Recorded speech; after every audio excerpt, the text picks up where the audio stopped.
First of all, introducing our challenger. Coming out of the blue corner.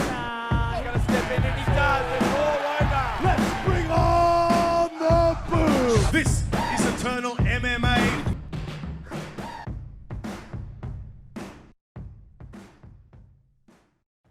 All right, welcome back to another episode of the Eternal Insiders Podcast. Joining us today, one half of the co-main event for the upcoming Eternal 95 card, as Eternal MMA finally makes its first ever stop in Logan City. Please join me in welcoming in one of Absolute MMA Collingwood's finest up-and-coming young stars, Sam Marles, on the show here to talk about that upcoming fight. Brother, pleasure to have you here for the first time. And less than, 2 weeks out from your fourth pro fight, mate. It's got to feel good to be back.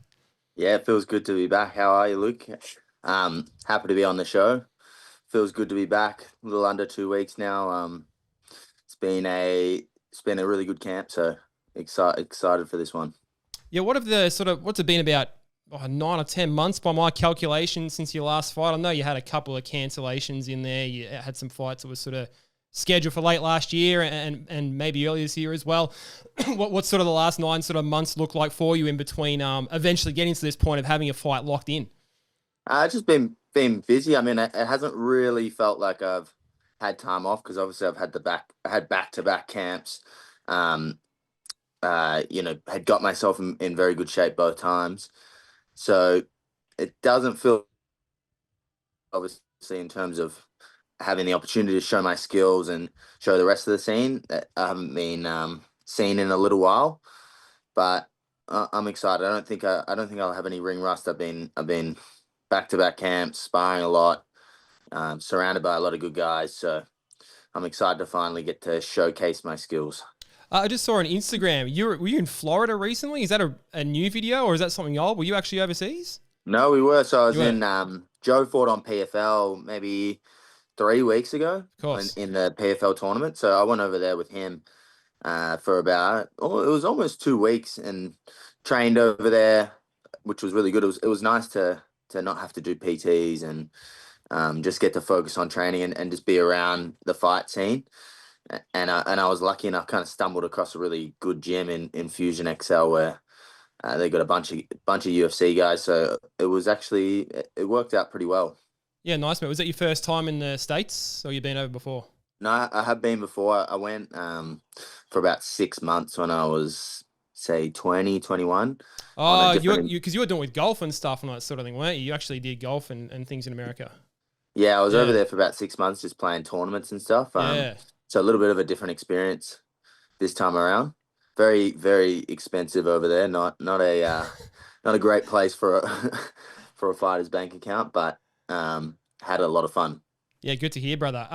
Just mentioning that, of course, a lot of people that will be familiar with you and your story, speaking of the golf side of things, you originally came from a golfing background, and not just coming from a golfing background, but a very keen golfer, a very talented golfer, who, from what I understand, you could have really made this a pro thing until eventually you found your way to mixed martial arts. You started liking the combat scene, the combat sports scene, a lot more than you're sort of enjoying golf. But for those people that aren't necessarily familiar with that story, can you just sort of tell us about how that kind of unfolded and how you went from being, a pretty damn top-notch golfer to, putting on some MMA gloves and getting yourself into combat sports? Yeah, so I played golf for probably 10 years, I would say. I mean, my dad is obsessed with golf. He's a golf nut, so I kind of grew up playing it.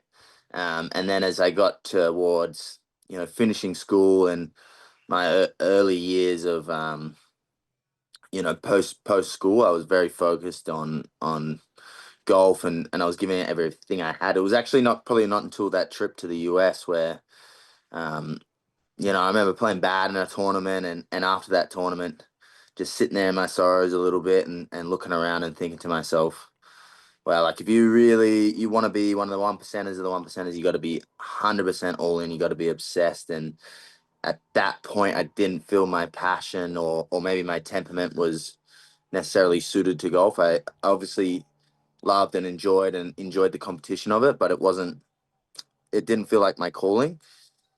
And then not that I thought that this was going to end up being anything, but I just knew I wanted to do something in combat sports. I was a massive fan. I mean, I watched Floyd Mayweather, Conor McGregor, My cousin was always a massive MMA nut, and he would be showing me videos all the time. And I guess I just got hooked. And then I was lucky enough to stumble across a good gym, and I met Joey, I met Ed. One of my good friends who I went to school with, Max Devine, who owns a pretty successful jiu-jitsu school, let me come in, and I really, within a few months, I was like, this is it for me, and I was just all in. And whatever that looked like, I just wanted to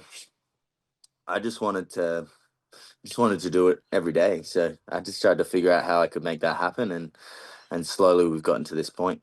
And so prior to this, you weren't doing anything in terms of visiting a gym or doing anything martial arts related or anything like that while you were doing golf. You were just a fan of the combat sports in general, and then just shifted over from that the move was your day one essentially in getting involved. Pretty much day one. I mean, I did karate when I was maybe 10 years old for say a year or so. Yeah, we all did that, didn't we? Back in the Yeah, days? we all did that. Wore the gi, the whole thing. Yeah. But no, I mean, when I was playing golf, I would lift a lot. I would go to the gym a lot, and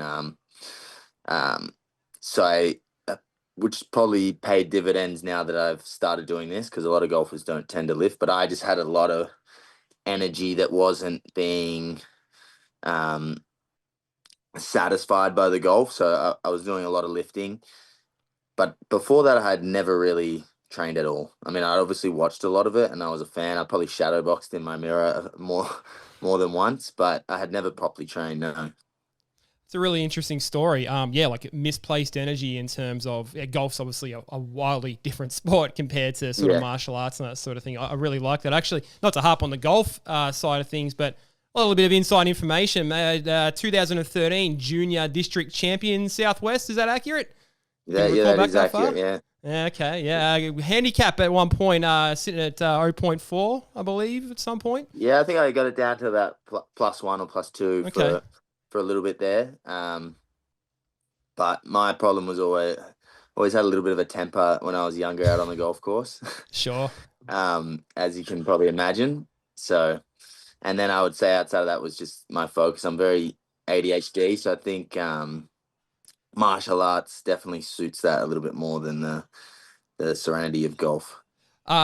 How many of family members, friends, and that sort of thing have told you out of your mind going from the sweet confines of the golf course and potentially making a run at that pro into putting on some mixed martial arts gloves and getting yourself inside of a gym and putting your head and your brain on the line? I'm sure you had a lot of detractors that were asking you what are you doing shifting to this code? I think they all thought I was a little bit crazy. But they probably weren't too shocked. I think I was always a little bit crazy in my own way, so it probably did start to make sense to them. But definitely at first, it wasn't a popular idea, except for my cousin. He was all about it. So he's been my biggest supporter. And when I jumped ship, he was probably honestly the first person I told.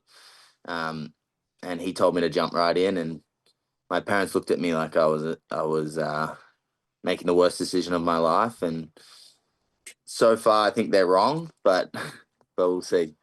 I mean, what about for yourself? How many times, I'm not going to pretend to understand the everyday grind of a fight camp and getting there every day and getting beaten up, mixing it up with some of the best guys in the country. How many times you finish a hard sparring session or a hard roll on the mats or, in fight camp where you think oh, I wonder if I've still got that swing. You know what I mean? You ever sort of have those thoughts? You're should I kind of make my way sort of back here? Or are you just so dialed into this martial arts thing now, this mixed martial arts thing that you don't even get those thoughts?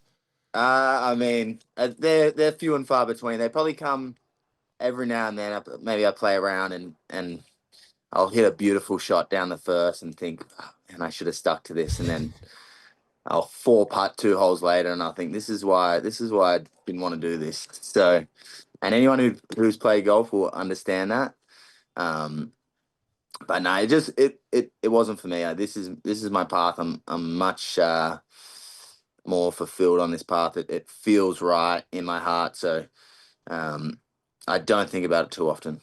No, and I think you've got to be given a lot of praise for doing something that is essentially turning away from something that you identified as a previous passion that by all sounds of things that you are very good at and jumping into something that's an outright passion. Because not a lot of people do that, right? Like a lot of people just get stuck, whether it's a 9 to 5 or whether it's something they're very good at but they don't love. They just stay on that path because they think they should because they're good at it. Like you've identified what you love and you've jumped head first into that. That's very commendable, man.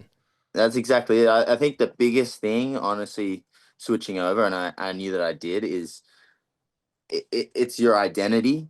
You know, like your whole friendship group is related to golf. Everyone you see day to day is related to golf. And honestly, one of the hardest things at first is like you do end up losing a lot of friendships. Like I've lost a lot of friendships, you know, jumping from golf to this. And this is a sport that is so demanding. So actually, it's very hard to have a social life outside of this. So I think the hardest part is you end up losing a lot of friends and they might not quite understand it. So it is hard to sort of explain. But I think as you get further, I think at this point, everyone can see that I make the right decision for myself. And yeah, I'm happy. But that is the hard part. It's letting go of your identity. Oh, yeah, identity has firmly become mixed martial arts now, and a big part of that is training at Absolute MMA that you mentioned there before. How did this come about? I mean, you said that you came across the gym. Actually, I think you said it might have been another gym you originally come across, but you're at Absolute MMA now. Did you meet some guys from the gym? Did you sort of look up a gym and think this looks like the place to be? Like, how did you land on Absolute MMA? Not too many better places that you could apply your trade in Victoria. Certainly one of the most reputable gyms that we have down here in Victoria. Yeah, how did your story sort of, how'd your path lead you towards Absolute MMA? Yeah, so I originally started on to Dabine Jiu-Jitsu. At this point, I had really no idea how to even do MMA. Like, sure.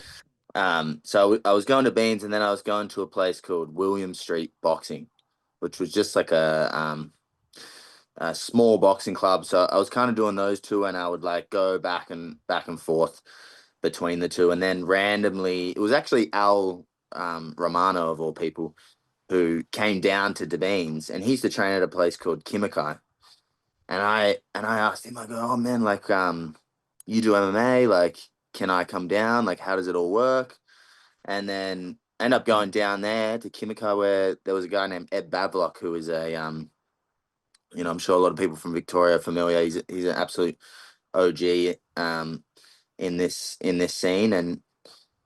And Joey had no sparring partners at the time. It was really just him. He would just hit pads with Ed and then fight, and was obviously being very successful. So I think they saw me walk through the door and think this is a good opportunity to get another big body. Yeah. They probably thought I'd be a little bit better. I had a bit more skills than I did at the time because I really was quite early in the journey. And I guess I just took a few beatings from them and kept coming. And then Joe started to be a little nice to me and coach me. And that first year, I felt like I had a lot of very close, tight, one-on-one training with both Joe and Ed. And then Ed's son ended up getting a scholarship to Ireland during COVID. So he ended up leaving, and right before he left, he must have spoken to Raja, who he had previously coached, and they spoke about us coming to Absolute.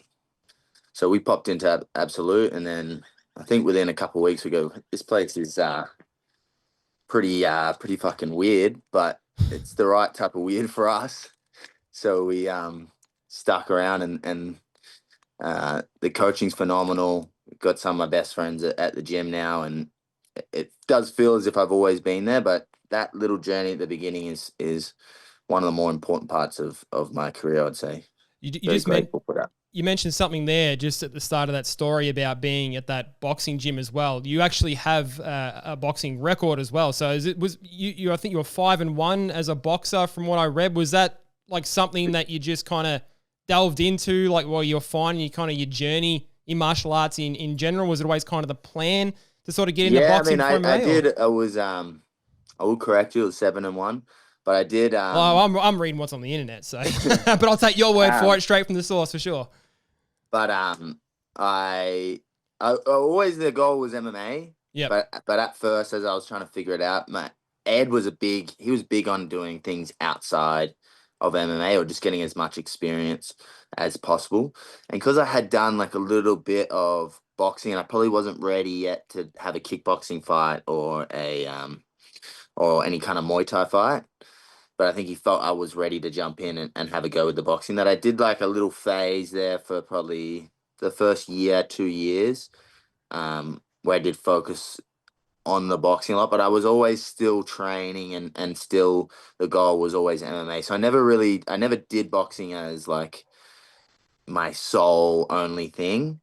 But I did have a little period competing, which I think was good. From what I understand as well, to speaking of Absolute MMA and boxing, you actually are involved in coaching and the boxing side of things at Absolute MMA. Is that correct? Yeah, I do. I take boxing classes in the mornings and at night, and do a big part of the boxing program down there. It is probably I was a fan of boxing before I was even had gotten into MMA as a fan, so I have like a bit of a soft spot for it, and have always enjoyed throwing some hands. Does that sort of allow you to to work in the gym to sort of supplement, making as far as like earning money and that sort of thing goes, like being able to train in the same spot as you're kind of working? Like, is everything for you kind of all in house as far as working and training, like all in one spot? Everything, pretty much everything's in one spot, which so you is can just focus on one thing, like just the one gym, and that's it. Yeah. Yeah. I do go to a gym I got a ring gym. Yeah. With Andy, Indy, and Jeb down there. So I go down there 3 times a week, and I've been doing that for probably the last 10 months. But other than that, everything I do is at Absolute. I work, sometimes eat, sometimes sleep. I'm always at Absolute. Yeah, I hear a lot of that grind of that. Yeah, he's almost sort of living in the gym, almost like literally. Not only that, with training and coaching and all that sort of thing there.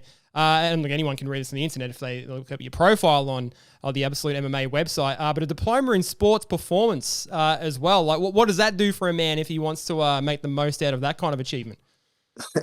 Probably doesn't do much, to be honest. It just sounds good. Like, it's just not nice. It just sounds good. It's literally there. It just sounds good, Yeah. That was back when I used to play golf. I went to the Australian College of Sport just out of just out of school. So I went there for 2 years when I was still playing golf.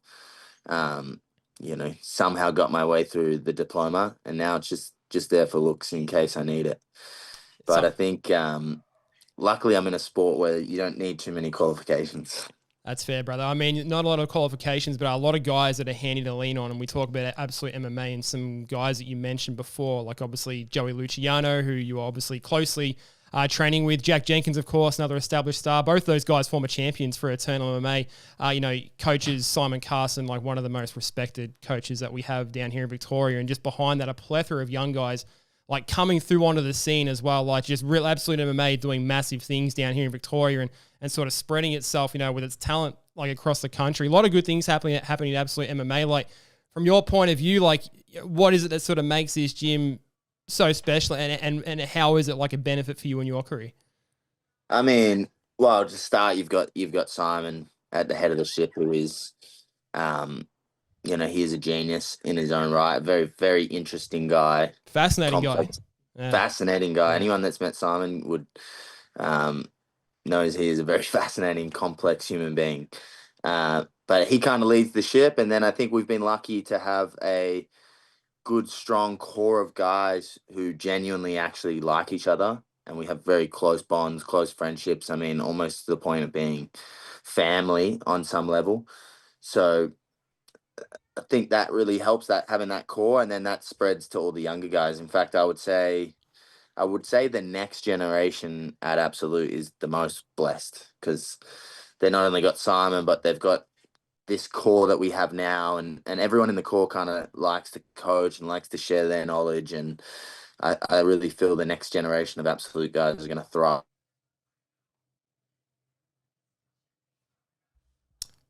Just wait to see. And hopefully they'll outdo all of us. Sorry, the feed just paused a little bit. I don't know if you lost me temporarily for a second. I think I got you back there. I could still hear. For a second, yeah. Yeah, that's all good. We still heard everything, so fantastic. I mean, we've got a fight coming up as well. Co-main event slot versus Nate Law in Logan City, of course. As we said, Eternal MMA visiting Logan City for the very first time. Just curious in terms of like how you're looking at this fight. Nate Law, of course, he's his adopted home city. in Logan City. A lot of buzz around him, of course, for the streak that he's on. Are you looking at this fight as just like another fight for you, or is there a chance that you're sort of looking at this as, not just another fight, it's a co-main event slot in Logan City, outside of your home city, maybe a chance to steal, some of Nate's thunder, given the path that he's been on, given that it's all his friends and family, a bit of a hometown game for him. Are you sort of taking this as like really a chance to really take what he sort of had so far and really kind of establish yourself as one of the key welterweight players in this scene? I mean, it is a chance for me to take his thunder and take his hype and put myself at the center of that division. I think where the division is at, it's very open right now. There's a lot of opportunity for guys that haven't had too many fights in the pros, probably unique like that. I don't think too many divisions are structured like this at the moment. And it is waiting for one of us to take our spot as a top contender. And this is absolutely an opportunity for me to step in and take his thunder. I think Nate is good. I have a lot of respect for Nate. I know that this is going to be a tough fight, but I think it's a lot closer fight than people may think. Like, I don't know how everyone's seen it, but I definitely don't think he is. I think this is a very, very, very winnable fight for me. In fact, I would say I have more past the victory than he has in this fight, but he's obviously good at the things that he does. But I think by the fact that it is a Kona main event, I see him doing a lot of interviews. The fight itself seems to be getting a lot of hype, so that obviously feels good. But I'm looking forward to taking his thunder or stealing the show if I can.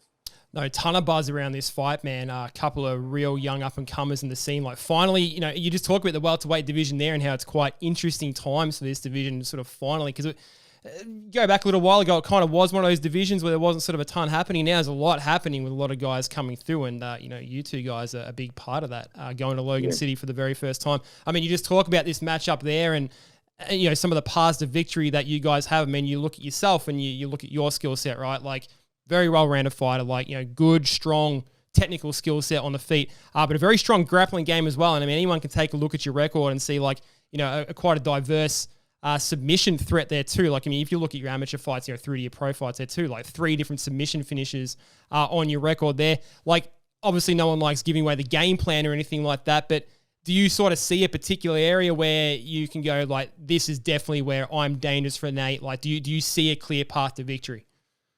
I can see it going multiple ways, but I think the most important thing for me in this fight is to mix it up, to use my full skill set, make sure he has to worry about everything. I won't give away too much. I obviously have some plans for him on the feet, and I think he will be surprised with how the stand-up goes.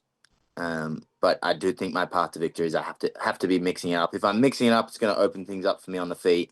And if I'm being free and let my hands go, it's going to open things up on the ground. So the key is to mix it up, use all of my skills. I could see the fight going a few different ways. But ultimately, like I said, I think mixing it up is going to be the key here. Do you feel like that, given when you've taken fights to the ground, you obviously have a very strong grappling game. Do you think that your striking game is being a little bit underestimated in this fight, given that he's got the knockouts and given that, you are quite a threat on the ground? Do you think that people are sleeping on the hands and sort of the striking at large for you a little bit? I do, but I think the people that know, the people that are watching, see that this is a much closer fight than what maybe the casual Aussie MMA fan might think. I've had a lot of messages about this fight, to be honest, and I think the ones who are watching intently know that this is a very close, competitive fight in all aspects. But yeah, I think people are sleeping on my striking, but hopefully not after this.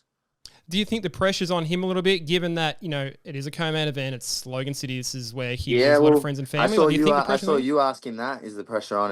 And he said he's not going to feel the pressure. I'm always curious to get both sides because, I know some people will sort of like to deflect on that sort of thing, but, a lot always gets made of like, oh, it's my hometown, it's my home city. And I always think like, look, I don't fight, but I always think like, man, I'd almost prefer fighting away. Like, because I don't have all these people I've got to feel like I've got to impress, but everyone's got a different point of view. Yeah, look, I don't think he knows how he's going to feel just yet, and there definitely will be extra pressure. The whole crowd's there for him. I don't mind being the role of spoiler. Pretty much always seems like I'm always fighting away. All of my fights have been interstate, so I'm comfortable in this role. So we'll see how he reacts. I'm not going to count on the fact that there's a whole lot of pressure and he underperforms. I'm going to count on the fact that he shows up for it, but it's definitely going to be a factor, and it's not something that he might not know how it feels just yet. Yeah. I don't know. Sorry, you continue. Yeah.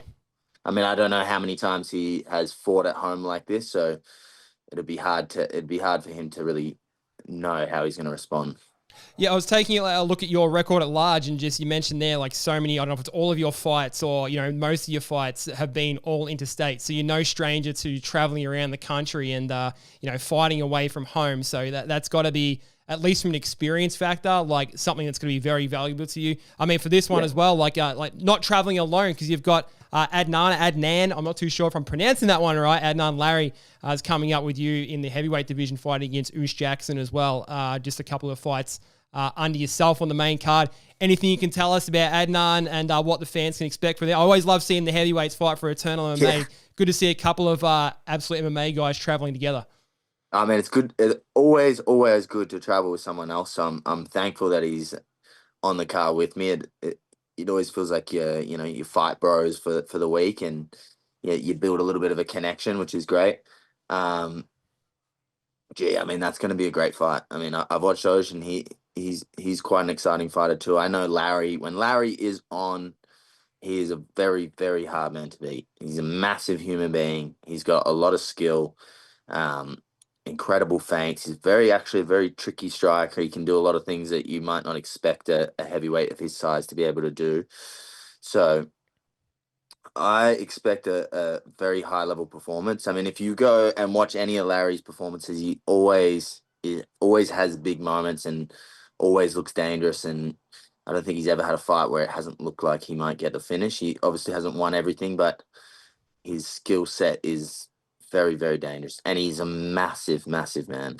He's a huge man. Yeah, look, it's hard to tell in photos and that sort of thing for size reference sometimes. I'm looking at a photo, I'm like, holy shit, this is a big dude. Yeah, they don't do it justice. When he's walking around 135, 140 kilos around the gym, he's a sight. Yeah, damn. Yeah, shout out the heavyweights, man. I mean, this card is exciting, all told. With you in the co-main event, great main event. But yeah, a couple of cracking fights in this one. And your teammate there in the heavyweight division making up a big part of that. So shout out to the Absolute MMA boys for traveling up north for this one. I'm not going to ask you for a fight prediction or anything like that, man, but just curious in terms of visualization, such a big part of the sport, right? It's still pretty early in 2025. It's been about 9 months since you've last had a fight. When you allow yourself to kind of visualize, how the fight's going to go and how that might set you up for a really good run in 2025 and really establish yourself in this welterweight division here in Australia. Have you got an ideal outcome of what the weekend might hold for you for Eternal 95 and then what that sets you up for going forward? Look, I would obviously, I've got a few visions of how it's going to go and the aftermath, but I try really hard not to attach myself to any of that stuff just because, I've had fights not happen. I've had pullouts, and I've had things not go as expected. And often, when you attach yourself to this plan of what's going to happen, I'm gonna win this fight, and then I'm gonna get straight back in there, and I'm gonna say this on the mic or whatever it might be. It's always a little bit more disappointing when the pullout happens or the fight doesn't go ahead or things don't go as expected. So I'm really just focused on putting on the best performance I can possibly put on. I know for a fact if I go in there and put my best foot forward that I'm going to be a very, very hard man to beat. It's going to be an exciting fight. You're going to get your money's worth. So that's my top priority. I'm not thinking about anything after this fight right now. Just focused on putting my best foot forward.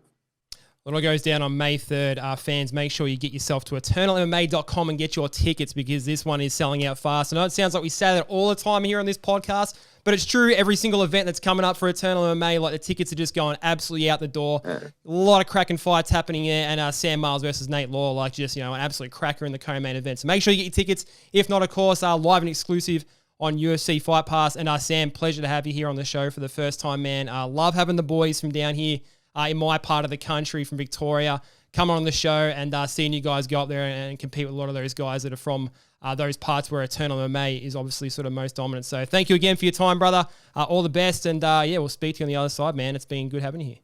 Hey, pleasure. Thanks for having me, Luke. Willing to come on anytime. Make sure you get your tickets. This is going to be a good one.